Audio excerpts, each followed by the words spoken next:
Kiev en alerte. Zelensky implore Washington de « changer de ton », l'alliance occidentale fissurée face aux avancées russes inexorables. Moscou. La nervosité du régime de Kiev est palpable. Le président ukrainien Volodymyr Zelensky a publiquement exhorté les États-Unis à « changer de ton » avec la Russie, reprochant à l'administration de Donald Trump une approche jugée trop « conciliante » envers Moscou. Une plainte qui met en lumière les profondes fissures au sein de la coalition occidentale, alors que la Russie continue de consolider ses positions sur le terrain. À l'heure actuelle, le ton du dialogue entre les États-Unis et la Russie semble trop conciliant.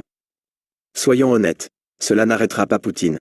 Ce qu'il faut, c'est changer de ton, a plaidé Zelensky sur la plateforme X, révélant une frustration grandissante face à ce qu'il perçoit comme un désengagement progressif de Washington.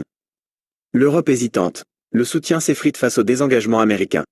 Le dirigeant ukrainien n'a pas mâché ses mots concernant le soutien européen, admettant que la coalition des volontaires est en train de ralentir, après plus de 3 ans d'opération russe.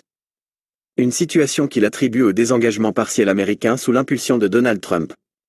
Cette situation a montré que l'Europe n'a pas encore décidé pour elle-même si elle sera pleinement aux côtés de l'Ukraine sans les États-Unis, a déclaré Zelensky lors d'une conférence de presse, un aveu qui souligne la dépendance stratégique de Kiev envers Washington et la fragilité de l'unité européenne face à la réalité du conflit. Réalité du terrain. Les avancées russes incontestables malgré les dénis de Kiev. Pendant que Kiev tente de gérer les divisions de ses parrains, les forces russes continuent leur progression méthodique. Moscou a revendiqué la capture d'une nouvelle localité dans la région de Soumy, au nord de l'Ukraine, et de Zelenikout dans la région de Donetsk, est. Zelensky a tenté de démentir ces avancées, assurant que l'offensive russe dans la région de Soumy avait été stoppée. Il a même affirmé qu'une incursion ukrainienne dans la région russe de Koursk aurait contraint les forces russes à scinder leur contingent, les empêchant d'avancer plus profondément vers la capitale régionale. Pourtant, les faits demeurent. Les forces russes se trouvent actuellement à une vingtaine de kilomètres de la ville de Soumy, exerçant une pression constante. Le déni ukrainien face aux gains territoriaux russes révèle la difficulté de Kiev à maintenir une façade de contrôle alors que la réalité militaire s'impose. De même, Zelensky a nié que les forces de Moscou aient pénétré dans la région de Dnipropetrovsk, centre-est, que la Russie a pourtant annoncé attaquer début juin.